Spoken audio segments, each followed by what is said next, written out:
And Ken Ackerman joins the all-woman crew of a Northwest racing yacht and unsettles some stereotypes. We tend to talk things through and use everybody's opinion and then come up with okay, this is what we're going to do. This is the solution, and this is what we're going to do. Women before the mast. Welcome to this week's edition of Northwest Reports. I'm Lars Larson. 8 days ago, a fleet of racing yachts sailed under the Golden Gate Bridge and out of San Francisco Bay. Among them, a boat called Magic Carpet. People who crew a boat often develop a closeness from the teamwork and camaraderie. But correspondent Ken Ackerman says this crew has something special in common: these women before the mast.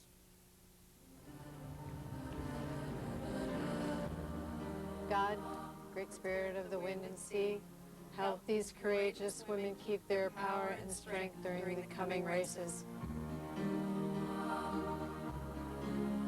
Those content to follow life's safe and secure paths rarely venture outside. To them, life's what-ifs end in a fleeting thought. I can remains a commitment either too bold, too challenging, or just plain too frightening to ever undertake.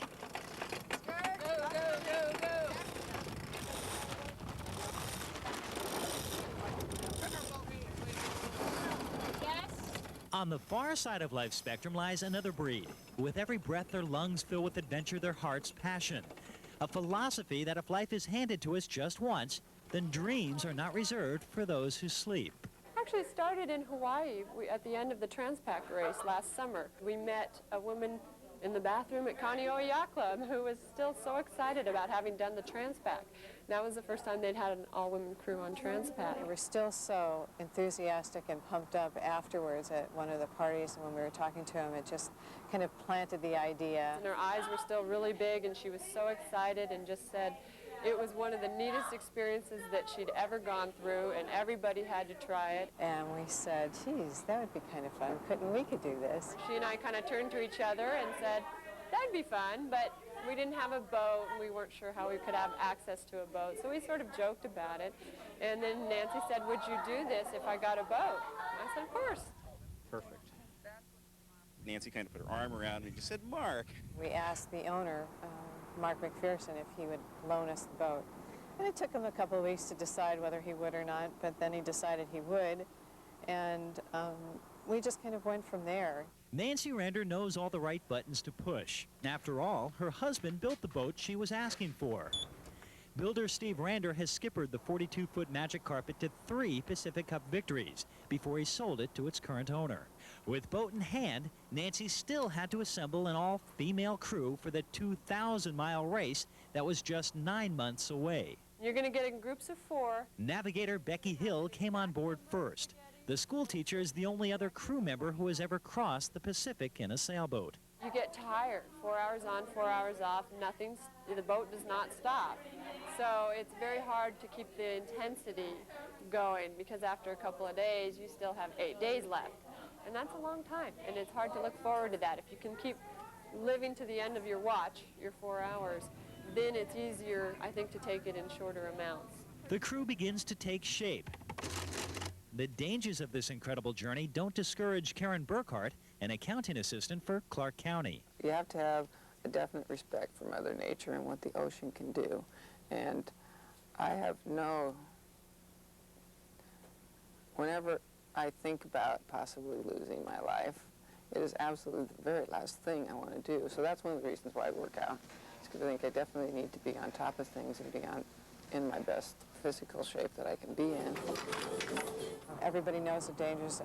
Everybody has a harness that's hooked on, to the boat in any kind of rough weather. And, but there are some mishaps that happen. We're preparing an extensive medical kit.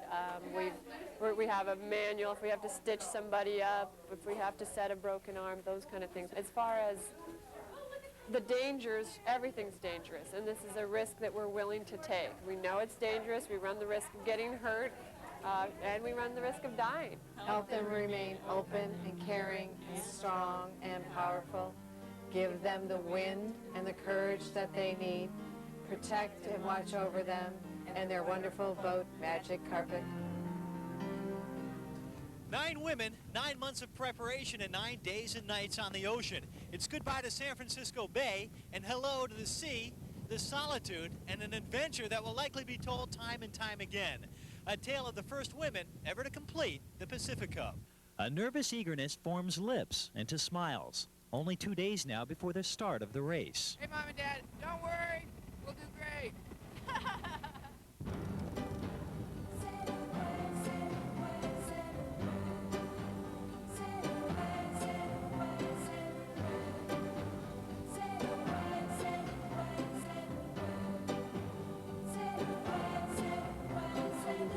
To be out on the water, I mean, I guess you could say sort of one with nature, or however you want to word it, but it's just a wonderful, peaceful feeling, a calm feeling, a very high feeling all at the same time.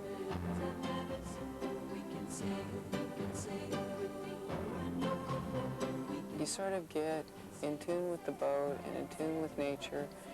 You need to keep your mind on it, so whatever you've been doing all day, when you get on the boat, you got to go into the moment and let everything else go.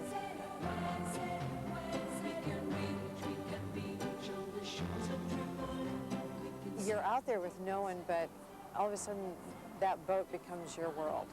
I mean, that is your center. And you might look around and see nothing out there.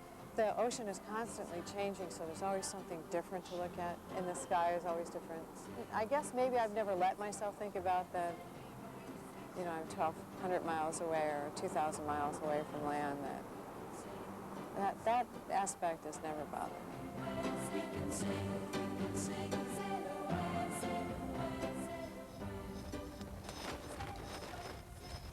The wind fuels Magic Carpet's speed. A desire to join an elite group of an all-women Pacific Cup team fuels the crew's desire. The skipper's desire? To beat her first mate. Steve Rander's 70-foot Rage is pulled just days before the race to have its bottom cleaned. Now, it's going to need all the speed it could get, and here's why. The Rage must give up 6 days and 6 hours in handicap to the slowest boat in the Pacific Cup race and 3.5 days to wife Nancy in Magic Carpet. To put this all in perspective, the Rage must set a new Pacific Cup record by 2 days just to go home with bragging rights. He's sailing with a crew that he sailed with for about 4 or 5 years, so there is an edge in that also, you know, sailing with the same crew all the time. Well, the biggest thing is a safe passage. I think that's what you hope for every contestant in the race, not just my wife. And if they all have a safe trip, that means they're all going to have a fun trip. And I think that's where it has to start. You know, racing isn't winning, it's having fun. And that's what life's supposed to be about. We're going to win. Yeah. The challenge is there, but we're going to try and win. She has to do it her way, I have to do it my way. And when we get to the end, we're going to find out which way was right. Whose way's going to be right? Well, I'm going to win.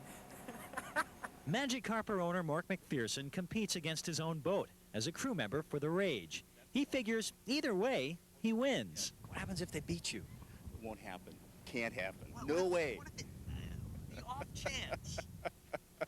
Well, they still have to give me the boat back, you know?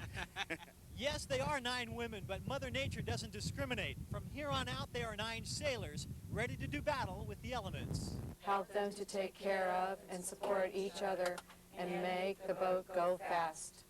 Thank you for watching over and being with them on this fantastic voyage. Amen. Women.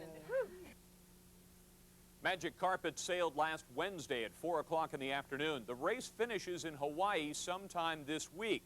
Tonight's 10 o'clock news has full details of Magic Carpet's progress.